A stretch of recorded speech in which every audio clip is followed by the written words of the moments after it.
Bismillahirrahmanirrahim. Assalamualaikum warahmatullahi wabarakatuh.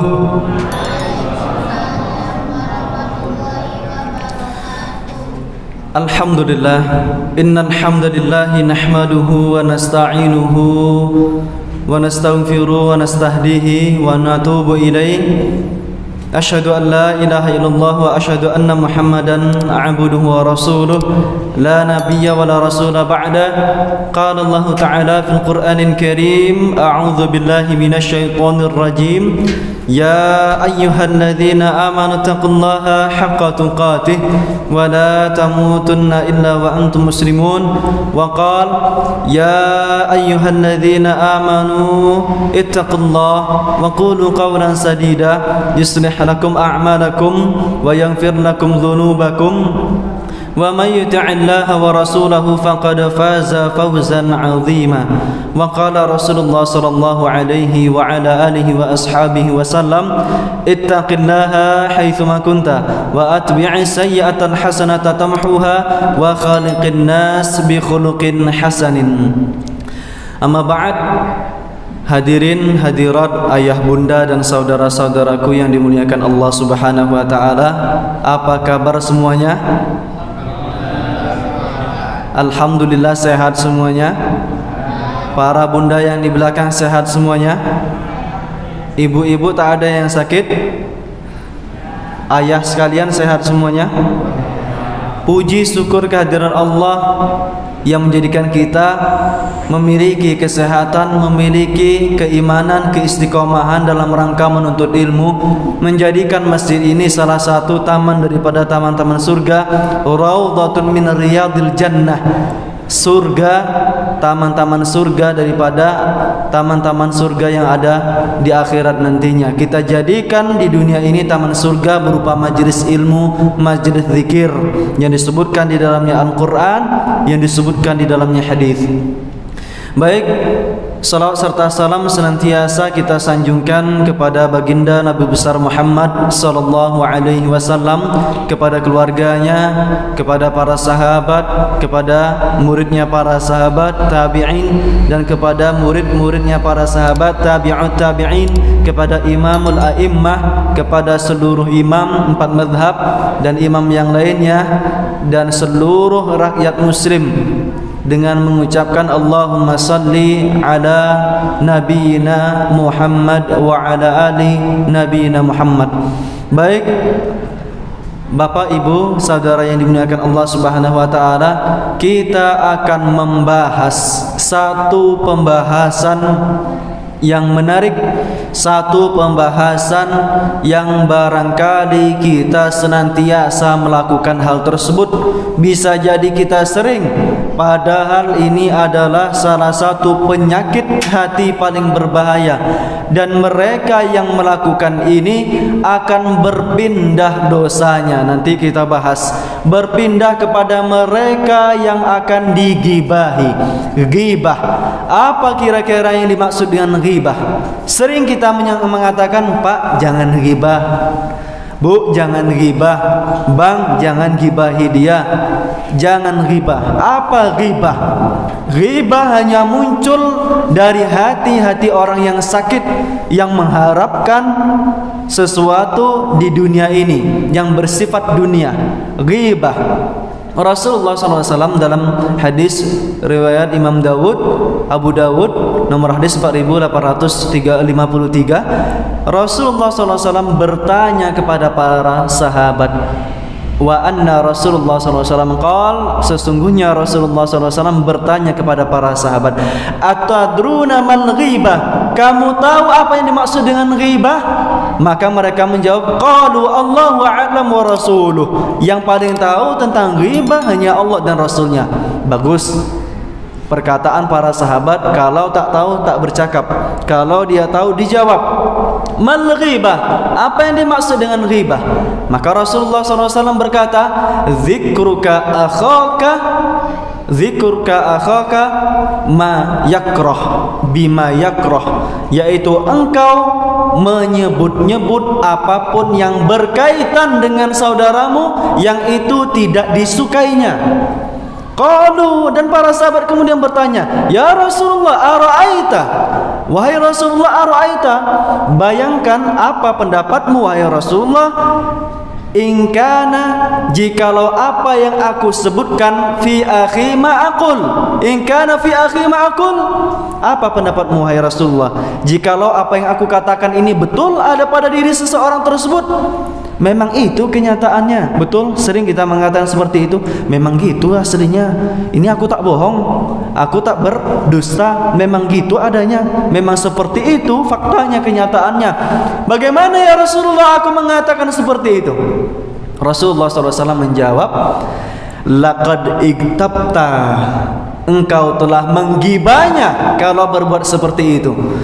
Wa illam yakun, kalau seandainya tidak ada fihi mataqul, apapun yang kau katakan kepada saudaramu yang lain tentang saudaramu tersebut di belakangnya tak ada pada dirinya, laqad bahattahu, engkau telah meletakkan satu tuduhan kepadanya, engkau memberikan satu fitnah kepadanya. Kalau dia berbohong, menyebutkan yang betul-betul ada tidak disukainya, berupa akhlak, mungkin dia akhlak yang buruk, berupa tubuhnya yang mungkin cacat, berupa keluarganya yang mungkin tak sempurna, semua disebutkan ada pada orang tersebut. Namun Rasulullah mengatakan itu disebut dengan ghibah. Namun nanti ada setidaknya 6 macam membicarakan orang lain di belakangnya yang diperbolehkan. Nanti akan kita bahas. Allah Subhanahu wa taala berfirman dalam Quran surah Al-Hujurat ayat yang ke-12, wala yaghtab ba'dukum ba'dha, janganlah kalian orang mukmin, ini ayat ini dilandasi dengan wala tajassasu, jangan memata-matai, jangan memberikan suudzon kepada mereka, wala yaghtab ba'dukum ba'dha, jangan saling menggibahi di antara kalian. Ayuhibbu ahadukum ayyakula lahma akhi, apakah suka di antara kalian memakan daging bangkai saudaranya? Fakarihtumu, pasti kalian jijik melihat bangkai tersebut, tak mungkin sampai dimakan. Dr. Ahmad Farid, Syekh Dr. Ahmad Farid mengatakan, kalau seandainya dikatakan oleh Allah fakarihtumu, pasti kalian jijik, maka seterusnya dari kalimat tersebut, maka tinggalkan. Kita membicarakan orang lain tersebut sedangkan dia telah mati, daging tersebut dimakan. Orang yang dibicarakan tak merasakan sama sekali percakapan tersebut. Namun begitu yang disampaikan oleh Allah Subhanahu wa taala, wa laqad iktabtahu, engkau sungguh telah mengatakannya sesuatu yang tidak disukain, itu disebut dengan ghibah. Ayuhibbu ahadukum, untuk memakan dagingnya, apakah suka di antara kalian makan bangkainya? Diperumpamakan membicarakan aib orang lain, keburukan orang lain di belakangnya, seperti seorang muslim memakan bangkai manusia yang dibicarakannya tersebut. Artinya orang yang dibicarakan telah mati pun tak dirasakan gigitan oleh orang yang membicarakan tersebut. Sakit orang tersebut dibicarakan di belakang tak dirasakan. Namun begitu diperumpamakan oleh Allah, wattaqullah, maka bertakwalah kepada Allah, innallaha tawwabur rahim, karena Allah sesungguhnya maha penerima taubat dan maha penyayang. Apa yang menjadikan seseorang kira-kira berghibah? Pertama, dia memadamkan amarah dirinya. Kalau tak membicarakan, maka amarah diri tersebut selalu membumbung di dalam hati orang, selalu di dalam hati manusia membara api kemarahan tersebut. Maka dia tanpa berpikir panjang, ketika dia dengan saudaranya bertengkar dalam masalah harta, dalam masalah tahta, apalagi dalam masalah wanita, wa'iyadzubillah, bertengkar sampai mereka pukul-pukulan, sampai mereka saling mencela, saling hina menghina. Maka untuk memadamkan amarah tersebut, dorongan ghibah itu muncul, disebutkan ke saudara yang lain. dia tuh dulu seperti ini tuh, dia sudah berbuat buruk kada wa kada, seperti ini dan seperti itu. Disebutkan. Kalau sudah disebutkan kepada orang banyak, disampaikan. Dia tak baik tuh orangnya, dia bukan orang yang jujur tuh, gini. Gara-gara hanya permusuhan kita dengan dia, keburukan yang itu tidak menempel pun kita sebutkan kepada orang-orang lain. Maka perumpamaannya sebagai mana Allah mengatakan seperti orang muslim makan bangkai saudaranya. Dan kedua, untuk mendapatkan pujian manusia, dia tuh tak sepaham dengan aku, sekolahnya dulu tak sampai, tak selesai, dia kajinya tak selesai dulu, untuk merendahkan orang tersebut agar orang yang berbicara di depannya menjadi pendengarnya menyatakan dia lebih hebat, mengharapkan pujian. Yang kedua, mengharapkan pujian.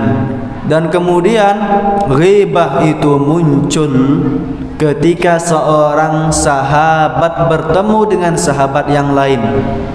Sahabat ini sudah lama tak berbicara. Ketika amarahnya membara di dalam hatinya dengan sahabat yang lain, diceritakan. Sahabat yang mendengarkan sama akan berbuat ghibah manakala dia mendengarkan cerita-cerita buruk dari orang lain tersebut. Rasulullah SAW pernah disampaikan kepadanya oleh Aisyah radhiyallahu anha, ya Rasulullah, cukuplah Sofia seperti ini dan seperti itu. Disebutkan oleh Rasulullah. Sofia, ayah bunda tahu Sofia? Sofia, ada yang tahu? Sofia istri Rasulullah SAW bin Huyai al-Akhtab. Dia anak dari Yahudi yang ada di gerbang di benteng Yahudi. Sofia ini salah satu istri Rasulullah SAW. Aisyah radhiyallahu anha mengatakan keburukan Sofia di depan Rasulullah.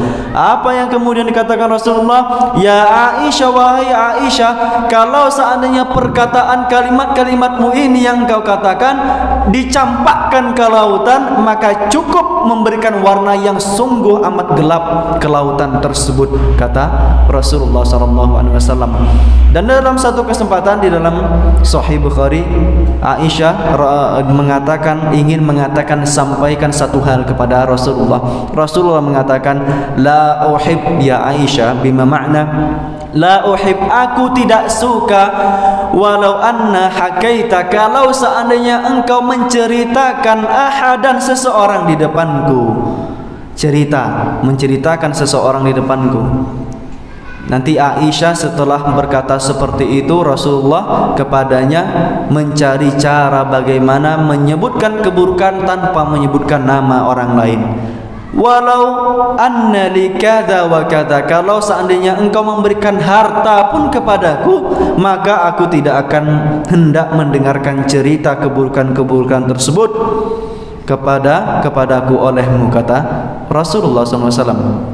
Dalam hadis Bukhari juga disebutkan, Kitabul Adab, Rasulullah SAW bersabda, al-muslimu alal muslim haram, seorang muslim atas muslim yang lainnya haram. Apa yang diharamkan? Maluhu wa irduh, hartanya haram. Seorang muslim punya harta, ingin diambil paksa dengan muslim yang lain, haram. Kemarin kami ngajar di Rutan hari Selasa. Tadi siang juga baru dari Rutan. Jadwal 2 kali sepekan di Rutan. Diminta oleh Depak untuk ngisi di Rutan. Di situ ada pasal 368 kalau tidak salah. 368, kasus pemaksaan, masuk ke penjara. Seorang muslim dilarang, haram memaksa harta, ingin diambil harta orang lain, haramun. Wa irduh, dan kehormatan muslim itu terjaga ketika seorang telah mengatakan asyhadu an la ilaha illallah wa asyhadu anna Muhammad Rasulullah. Haram irduh, kehormatannya haram. Diceritakan keburukan-keburukannya di atas orang lain, haram, terjaga. Begitu Islam menjaga kehormatan setiap diri seorang muslim. Sampai berita-berita tentang perzinahan pun seharusnya ditutupi, yang merendahkan martabat dan marwah seorang muslim. Kami pernah membuat judul satu makalah, ayahku bukan ayahku. Ayahku bukan ayahku. Dia lahir dari seorang ayah, namun bukan dalam ikatan pernikahan yang sah. Betapa banyak hari ini orang-orang yang menikah, betul? Tapi setelah coblos duluan, sebelum hari H. Coblos duluan. Dan ini sebuah aib. Hendaknya keluarga tidak mau menjadikan ini pesta meriah di masyarakat. Hendaknya aib-aib seperti ini ditutup. Aib-aib seperti ini tak disebar. Haram. Dijaga kehormatan seorang muslim. Dan kemudian Rasulullah SAW bersabda dalam hadis yang lain,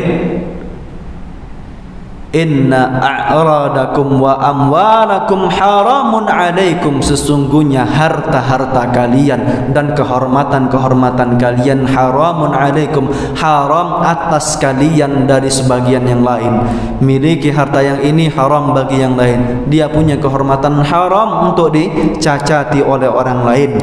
Haram. Fi yaumikum hadha wa fi syahrikum hadha wa fi biladikum hadha laqad balagtu ala wa halla balagtu. Kata Rasulullah, sungguh aku telah menyampaikan pada hari ini, di bulan ini haram, di negeri ini haram. Harta kalian dipaksa diambil dari orang lain, kehormatan kalian dicacati oleh diri orang lain. Nah ini. Dan dalam beberapa hadis yang disebut dengan muflis, ditanyakan kepada para sahabat, atadruna mal muflis? Kamu tahu orang yang bangkrut? Wahai para sahabat, kamu tahu orang yang bangkrut? Para sahabat hanya tahu yang bangkrut masalah perusahaan, masalah pasar, masalah jual beli, masalah ekonomi. Man la dirham lahu wala dinara ya Rasulullah. Mereka yang tak punya dirham, tak punya dinar. Kalau di Indonesia mereka tak punya uang rupiah, atau mereka tak punya uang di ATM, saham mereka ambles di bursa efek misalnya. Dan ini yang dipahami oleh para sahabat. Atadruna mal muflis? Tahu siapa muflis? Muflis adalah orang yang mencela orang lain, adalah orang yang membicarakan keburukan orang lain, adalah orang yang memukul orang lain, orang yang menghina-dina orang lain. Ketika yaumul mahsyar telah Allah tegakkan, maka di saat itu dihadirkan orang yang dipukul, dihadirkan orang yang memukul, dihadirkan orang yang dicela, dihadirkan orang yang mencela, dihadirkan orang yang dibicarakan, dihadirkan orang yang membicarakan. Ketika itu setiap orang yang dicela, dipukul, dihina, dibicarakan ini, Allah minta kepada mereka, wahai hambaku, minta kepadaku sesuatu yang ingin engkau pinta. Maka diberikan keleluasaan bagi mereka ini untuk mengambil pahala bagi mereka yang mencela, bagi mereka yang memukul, bagi mereka yang membicarakan orang lain. Setelah habis, maka diambil dosa orang yang dipukul, dicela, dibicarakan, dicaci maki ini, diambil dosa-dosanya, ditimpakan fayusibu alaihim, maka ditimpakan kepada orang yang mencela, ditimpakan kepada orang yang membicarakan orang lain. Subhanallah, betapa banyak nanti disebutkan oleh Allah ada pahala yang dinamakan haba'am mansura. Haba'am mansura, pahala yang diletakkan seperti debu, pahala yang diperumpamakan oleh Rasulullah dan Allah seperti debu. Pahala tersebut diletakkan di atas batu yang licin, batu yang itu tidak kasar.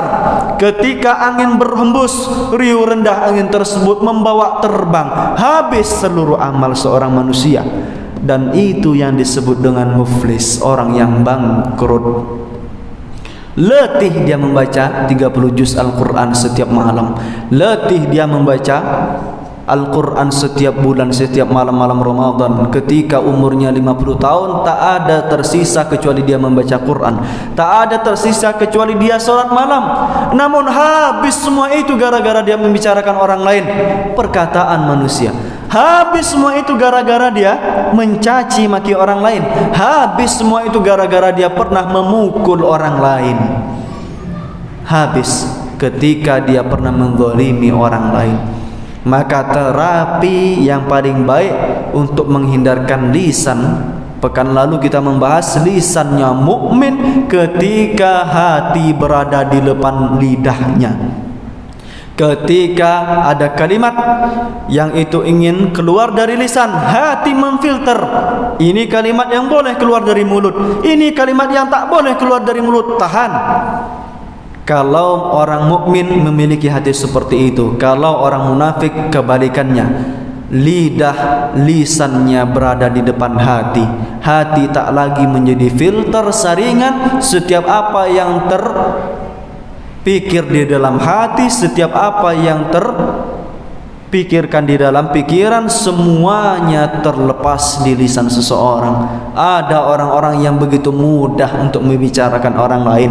Ada orang-orang yang begitu latah ketika dia mengiyakan, iya betul tuh, iya aku dengar juga perkataan seperti ini. Orang yang mendengarkan, kata Rasulullah, sama dengan orang yang membicarakan. Kalau dia cuma ngangguk, iya, oh iya, oh iya tuh, oh iya. Kalau kalimat seperti itu saja sudah disebut sebagai ghibah, bagaimana seseorang yang menceritakan panjang lebar kehidupan orang lain, tentang aib, tentang keburukan dirinya. Ini tentang ghibah. Namun di sana ada ghibah yang diperbolehkan. Setidaknya ada 6. Pertama, ghibah untuk permohonan, pengaduan, maaf. Yang pertama pengaduan kepada penguasa ketika dia dizalimi oleh seseorang dan diharapkan penguasa tersebut mampu mengubah kezaliman tersebut. Maka boleh, wahai penguasa, wahai raja, wahai presiden, wahai pak camat, wahai pak bupati, aku telah dizalimi oleh orang tersebut, dia berbuat ini dan itu kepadaku, maka bantulah aku. Itu diperbolehkan. Yang kedua, untuk permohonan kepada orang bukan penguasa namun sanggup untuk mengubah kemungkaran di masyarakat. Kemungkaran yang ada di masyarakat, dia mengatakan, wahai fulan, aku telah melihat ada kemungkaran yang dilakukan oleh orang itu, ada satu kemaksiatan yang dilakukan oleh bapak itu, bisakah engkau merubahnya? Maka di situ diperbolehkan. Yang kedua.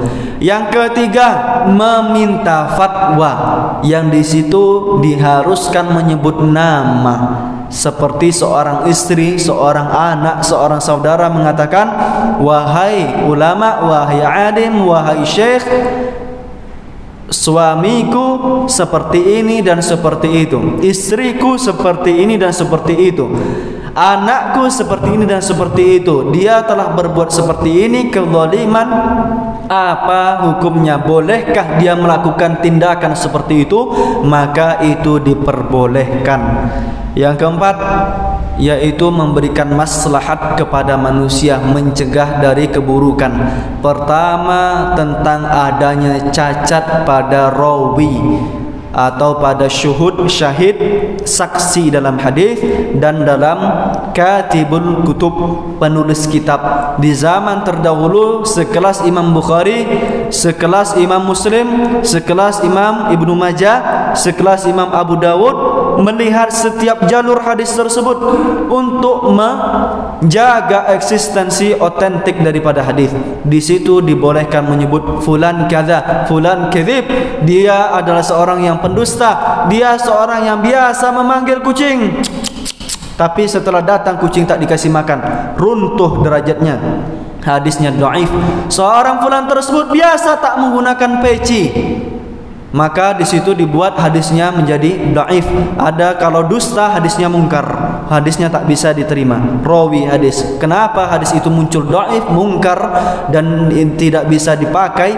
Karena rawi yang tak dipercaya. Namun ada seorang rawi yang soleh, seorang rawi yang tidak punya kecacatan sedikit pun, makan di pinggir jalan salah satu yang membuat akhlak seorang rawi runtuh. Alhamdulillah pada saat ini tak ada lagi zaman periwayatan hadis. Kalau zaman periwayatan hadis ada, mungkin banyak dai-dai pun tak terhitung lagi, karena makan di pinggir jalan kadang-kadang tak dipakai peci di luar, dan kadang kalau tak di antara jalan-jalan yang besar banyak tak pakai sandal. Itu menjadikan akhlak seorang rawi menjadi runtuh. Manggil kucing biasa kita. Kami mempelajari hadis ini, setelah itu kami biasa manggil kucing dengan yang lainnya. Kalau betul-betul ada makanan baru kami panggil kucing. Kalau tak ada jangan panggil, berdusta kepada hewan tersebut.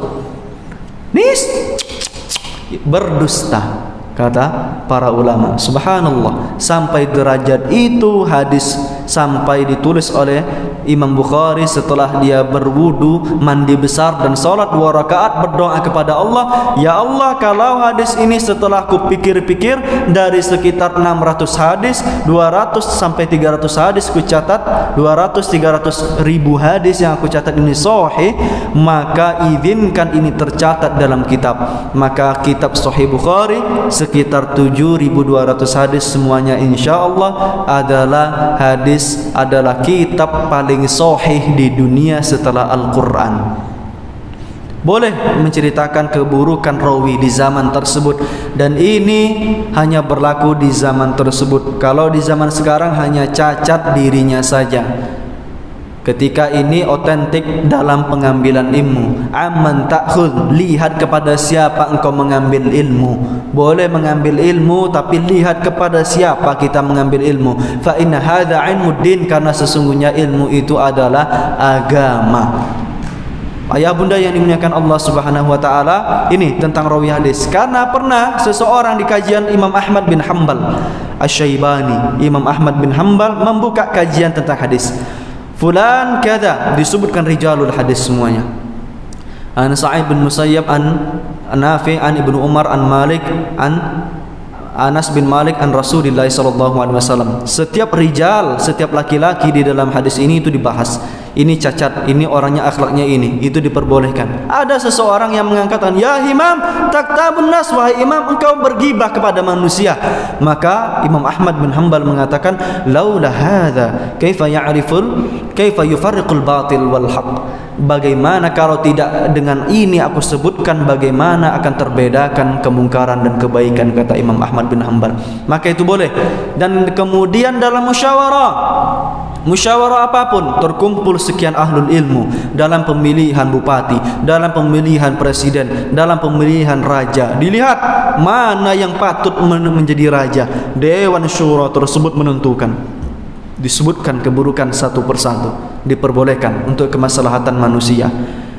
Dan kemudian yang keempat, jujur dalam menyampaikan kefasikan atau kebid'ahan seseorang. Orang tersebut suka minum minuman keras, sampaikan agar orang tidak memilihnya menjadi pemimpin. Orang tersebut suka terhadap wanita berzina, maka disampaikan kepada manusia agar tak dipilih menjadi pemimpin, tidak kemudian diambil menjadi teman dan yang lain sebagainya.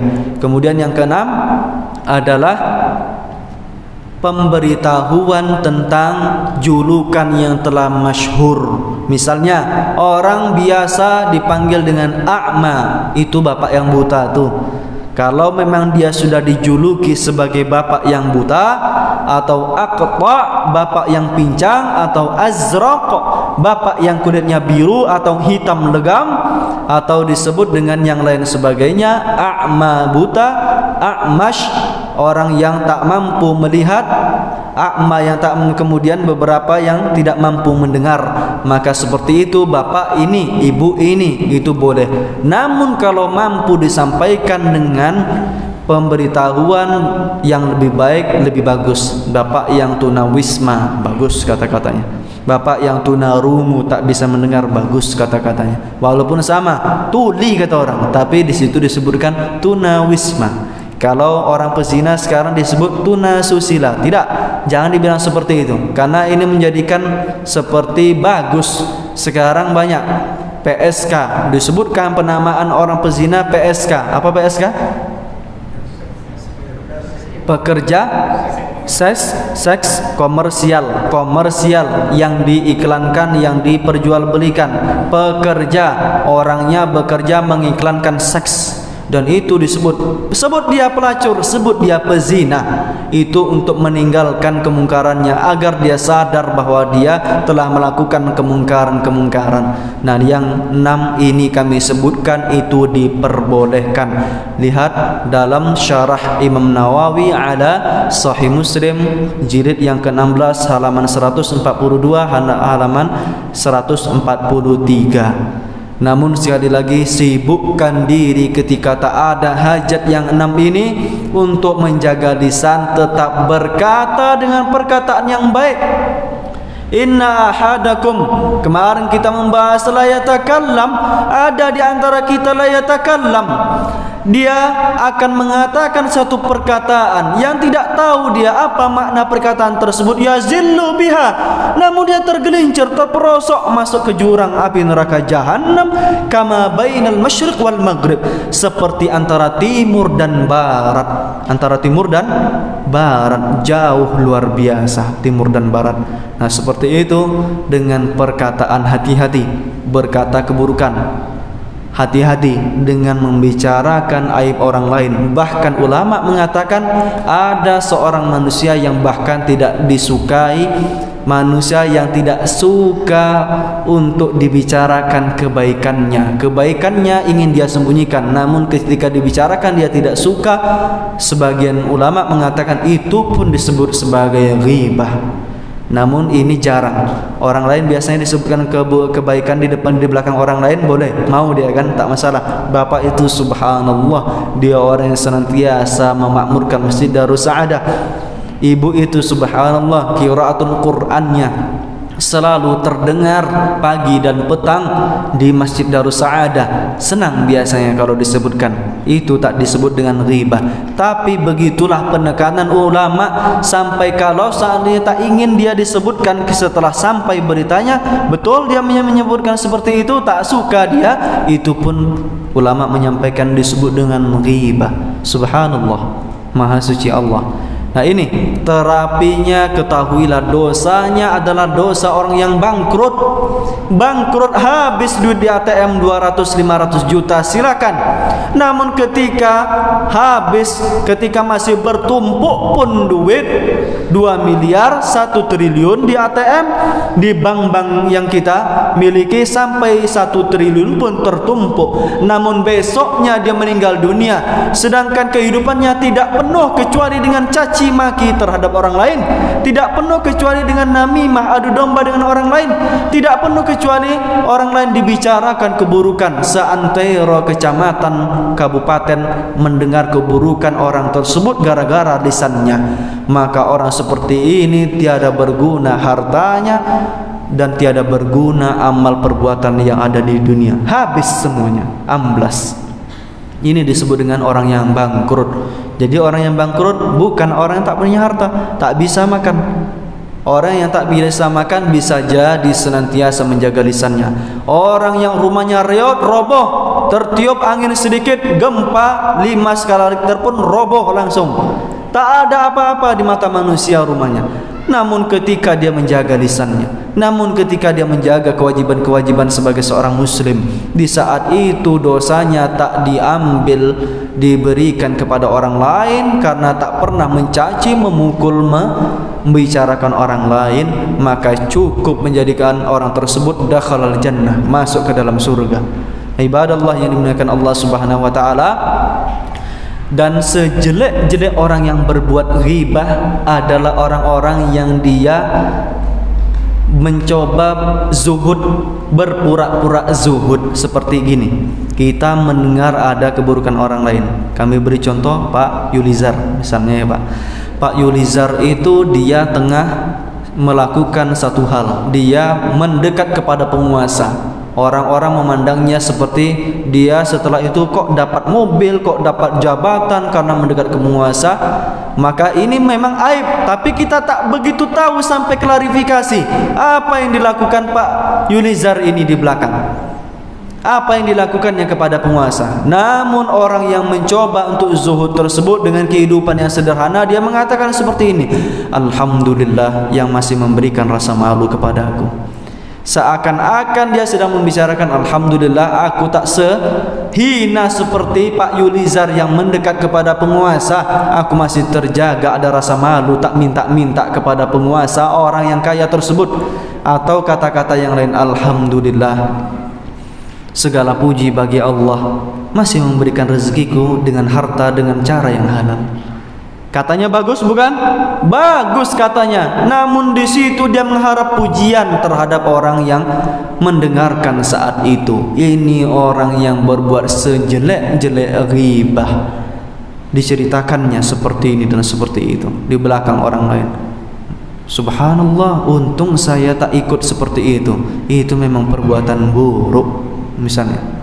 Itu dia ingin berbuat zuhud terhadap dirinya dari kemaksiatan. Namun di balik perkataan tersebut dia seakan-akan mengatakan memang buruk yang dikatakan orang yang dilakukan bapak ibu tersebut. Maka aku yang seperti ini cukup dipandang baik di mata Allah. Orang seperti ini justru seburuk-buruk ghibah di hadapan Allah Subhanahu wa taala. Wa'iyadzu billah, jangan sampai kita berbuat ghibah. Ibadallah yang dimuliakan Allah Subhanahu wa taala, jam 7:28. Jikalau ada yang ingin bertanya, kami buka diskusi kepada ayah bunda sekalian. Allahu a'lam bishawab. Masya Allah, sebelum kami akhiri, setelah dibuka pertanyaan langsung Pak Khatib angkat tangan. Silakan Pak Khatib. Waalaikumsalam warahmatullahi wabarakatuh.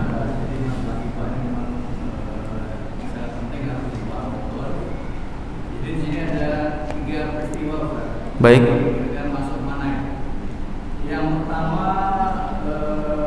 Tiga peristiwa. Semalam itu ada pencuri. Baik. Pencuri di kita. Subhanallah. Sudah ditangkap? Ditangkap polisi. Kemudian saya juga dari sana melapor. Saya pulang. Kemudian tanya lagi ke kawan. Untuk saya harus menceritakan. Ya. Pencuri tadi. Ini maksudnya mana? Yang kedua, kita menjelaskan dalam peristiwa Maulid Nabi. Tentu kita paling tidak akan menyinggung paman Nabi, misalnya itu masih kejadian budaya kita kan, itu masih yang mana? Yang ketiga itu kan bagi para pencari berita, media cetak maupun elektronik itu pasti akan menceritakan seseorang baik kebaikannya atau keburukannya. Umumnya banyak keburukannya. Nah, kalau kita membaca media itu, apa kita termasuk di dalamnya tidak? Terima kasih. Baik. Waalaikumsalam warahmatullahi wabarakatuh. Pertanyaan yang luar biasa. Ada seorang pencuri daerah sini. Orang sini dia Pak? Orang jauh. Ditangkap. Walaupun nanti dijebloskan ke penjara agar orang ini diberitakan kepada orang lain, itu boleh masuk untuk mencegah madarat di antara masyarakat, terjaga lingkungan masyarakat. Ketika disampaikan dia mencuri, siapa namanya, disebutkan namanya, itu diperbolehkan. Ini satu kemungkaran agar orang lain bisa berjaga-jaga. Namun kalau suatu saat dia setelah keluar dari penjara, jangan kita musuhi. Apapun barang di ruang tamu tak boleh ada. Dia bertamu di rumah kita, takut dicuri, jangan. Nanti kita masuk ke dalam ranah suudzon. Bisa jadi dia telah bertaubat. Namun ini untuk berjaga-jaga, termasuk yang salah satu dari 6 tersebut, nomor 4. Dan kemudian yang kedua tentang Abu Jahal, bukan paman Nabi, Abu Lahab. Dzata Lahab. Itu Dzata Lahab. yaitu Abu Lahab. Abu Lahab orang-orang yang telah disebutkan kefasikannya oleh Allah Subhanahu wa taala, disebutkan dalam hadis keburukannya, itu dipersilahkan menceritakan. Ketika dia setelah meninggal dunia telah diketahui perbuatan fasiknya di antara masyarakat, perbuatan maksiatnya di antara masyarakat. Kebaikannya pun tak luput kita ceritakan. Ada kebaikan Abu Lahab banyak. Maka dari itu dalam Syarah Fathul Alam, dari Syarah Fathul Alam ala Nawaqidul Islam, Syekh bin Muhammad bin Salim As-Sa'idan beliau mengatakan bahwasanya ada satu syafaat Rasulullah khusus kepada Abu Lahab, bukan Abu Lahab, Abu Talib, bukan Abu Lahab ya. Abu Lahab itu betul-betul dia memerangi, dan itu disebut celah dalam surat Al-Lahab, itu betul-betul dicela. Sampai istrinya pun yang memberikan duri-duri di antara jalan Rasulullah menuju ke masjid itu pun sudah dicela. Maka di situ diperbolehkan menceritakan. Namun paman Abu Talib, paman Rasulullah Abu Talib banyak kebaikan, maka diberikan satu syafaat saja, yaitu berupa terompa di hari kiamat ketika dipijak neraka jahanam menggelegak otaknya. Itu saja keringanan yang diberikan. Ketika di sampingnya Abu Jahal, Abu Talib tengah sakratul maut, disampaikan oleh Rasulullah, ya ammi, ya abati, wahai ayahku tersayang, wahai pamanku tersayang, qul la ilaha illallah, katakan la ilaha illallah. Abu Jahal mengatakan, apakah engkau wahai Abu Talib ingin meninggalkan agama kita yang lama? Gara-gara perkataan-perkataan terus digembosi oleh teman-teman yang kafir, kongko-kongkohan kafir, dia tak jadi mengucapkan kalimat la ilaha illallah, meninggal dalam keadaan kafir. Yang ketiga, para pengejar berita dan memberitakan di elektronik, pertanyaan yang sungguh luar biasa. Ini pun termasuk salah satu perbuatan ghibah. Alangkah kita tak disibukkan dengan berita-berita artis yang remeh-temeh tentang cerai dia, talak 1, talak 2, talak 3, berzina, selingkuh, yang lain sebagainya. Kalaupun mau mendengarkan, cukup sekali membaca tahu, tak usah didengarkan panjang-panjang, kupas tuntas selebritis, kupas tentang silap gitu kan. Pokoknya seperti ini adalah keburukan, aib yang itu mereka pun sejujurnya tak mau aib ini tersebar, dan pengejar berita ini telah berbuat ghibah wa iyadzubillah. Ini pertanyaan sangat bagus. Semua pertanyaan diborong sama Pak Khotib. Nampaknya bapak dan ibu yang lain tak kesempatan untuk bertanya. Ada bunda yang ingin bertanya? Tak ada? Sepakat, insyaallah kita jauhi dosa ghibah. Dan ini ibadallah, para hamba Allah yang dimuliakan Allah Subhanahu wa taala, kami membuat adanya media Muslim Minds, yaitu dari abang kami sendiri membuat Muslim Minds. Atas inisiatifnya, setiap dakwah kami di Pematang Roba, di Rengat dan di tempat-tempat yang lainnya itu direkam dan diupload ke dalam YouTube, namanya MOSLEMSMIND, yaitu Muslims Mind, bahasa Inggris dari bahasa Indonesia, gagasan seorang muslim. Silakan ditonton. Kalau di YouTube nanti ingin melihat tayangan ini kembali, tonton di YouTube, lihat di Facebook. Kita punya medianya di Facebook, punya di YouTube, punya di Instagram, dan yang lain sebagainya. Ibadallah yang dimuliakan Allah Subhanahu wa taala, ini dari salah satu ikhtiar agar dakwah ini mudah tersebar ke seluruh penjuru Indonesia, karena yang menonton bukan hanya orang Rengat, termasuk orang-orang yang ada di Kalimantan bisa menonton, orang-orang yang di Jawa bisa menonton. Allahu a'lam bishawab. Terima kasih banyak kepada perhatian Bapak Ibu sekalian. Ada kebenaran datang dari Allah dan Rasulnya, ada kesalahan datang dari diri kami pribadi. Kita tutup dengan doa kifaratul majlis. Subhanakallahumma wa bihamdika asyhadu an la ilaha illa anta astaghfiruka wa atubu ilaik. Wassalamualaikum warahmatullahi wabarakatuh.